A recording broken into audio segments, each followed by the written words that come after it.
Well, it's time for our health report, and joining us now is Africa 54 health correspondent Linord Moudou with some news on the bird flu. Linord. Well, Uganda recently announced that it has detected bird flu among migratory birds. The Agriculture Ministry says bird flu had been detected in 2 spots, one near Entebbe on the banks of Lake Victoria and another in the Masaka district, about 120 kilometers west of Kampala. The species so far hit by the highly pathogenic avian influenza are migratory white-winged black terns, as well as domestic ducks and chickens. The H5N8 strain of the virus has been spreading in poultry farms in some parts of Europe, including France and Germany. The government is urging people not to eat birds and other wild animals that are found dead. Meanwhile, Kenya and Rwanda have banned poultry imports from Uganda as a precautionary measure. In Zimbabwe, doctors and aid organizations are calling on the government to improve the country's water and sanitation amid a typhoid outbreak. Authorities have banned and started dismantling vendors' malls as part of efforts to contain the outbreak that has struck more than 200 people in Harare, killing 2. The disease has also been detected in other parts of Zimbabwe.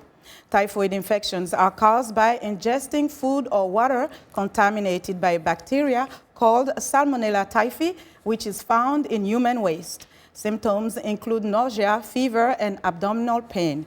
The disease thrives in conditions where sanitation and hygiene are poor.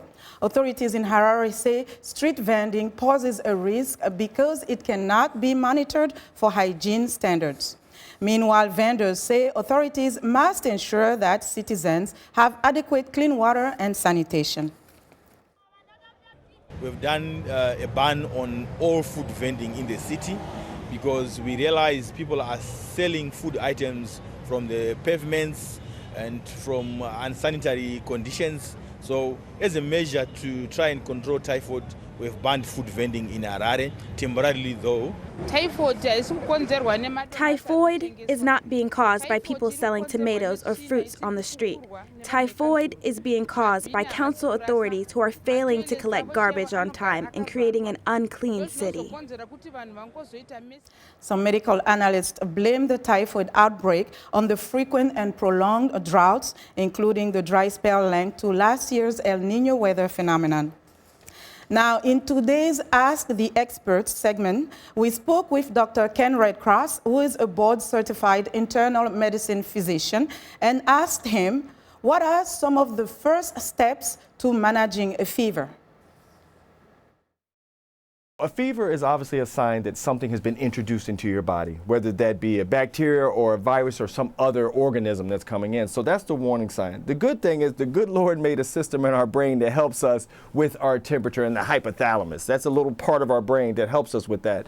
But should that kind of break through, you need to make sure that the fever is not too high. When I say too high, 104 is a big one, but 102, 103, those are high fevers that lets us know, all right, we need to start kind of circling the wagons. How are we going to battle this? It's fluids. It's rest. I'm not big on medications, but there are some that are beneficial. Of course, Tylenol, ibuprofen, those are great. But once again, think about slowing down your core temperature as well with those washcloths. I brought yogurt here too because cooling substances are also very beneficial as well. When you're thinking of fever, it's a warning sign. Make sure that you jump on that. And I don't want the fever persisting over a couple of days. I want to make sure that things are getting better, because if it's over 3 days or so, there may be a sign that is not necessarily viral, and maybe then it's bacterial. So it's important to do that. And that was internal medicine physician Dr. Ken Redcross speaking with us about some first steps to managing a fever. If you have a medical question that you would like to have answered, tweet me at Linord Moudou and we'll have a medical expert respond to your query. That's our health report for today. To stay in touch, again, find me on Twitter. Back to you, Vincent.